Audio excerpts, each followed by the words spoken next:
สบายดีมันมิเตอร์ไซเจนี่อยู่ที่ศาลาแก้วคูเนาะสำหรับค่าเขาเบิ่งกับประมาณ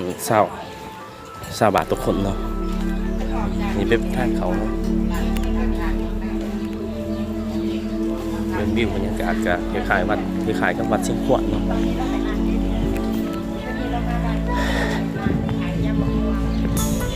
เขาก็จะมีขายเครื่องต่างเนาะ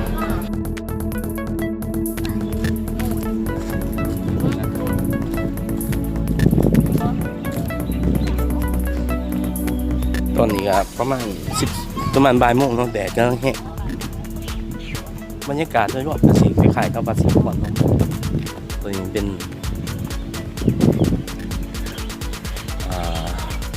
อะไรเนี่ยเจ็ดหัวเนาะ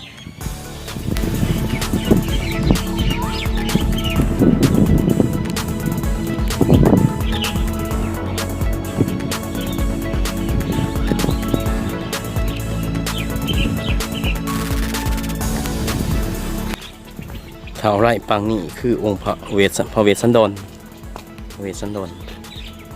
เดี๋ยวทานดูในแกพามเนาะ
สถานที่ที่ว่ากวางเนาะไปที่ไหน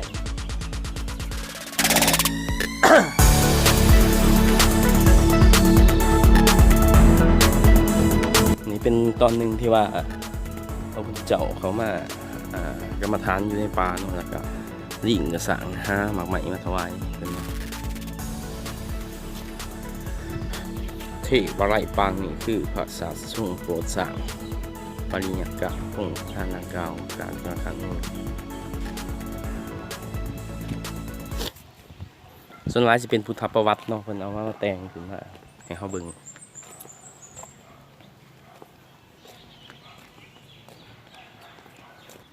ปางตัวนี้เป็นปางที่ว่าพระพุทธเจ้าได้มาหามเนาะหามที่ว่าเราท่าหยาดที่ว่ามาสิ่งมรดกกันเนาะเพิ่นได้มาหามบ่ให้มีการสู้กันเนาะเพื่อหยาดมรดกทั้งด้านนี้ก็มีคล้ายเครื่องบูชาดอกไม้บูชาต่าง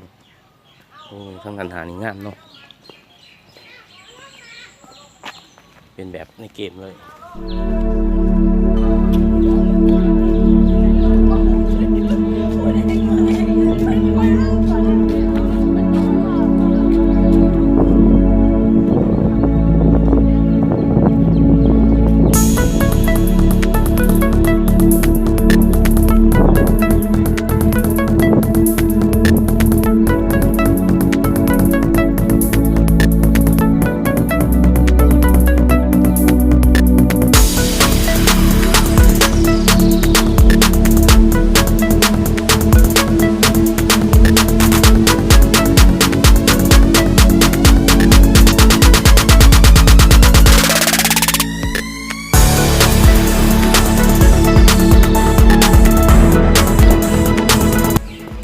เมืองพญานาคเป็นจำลองให้เบิ่งเนาะเมืองพญานาค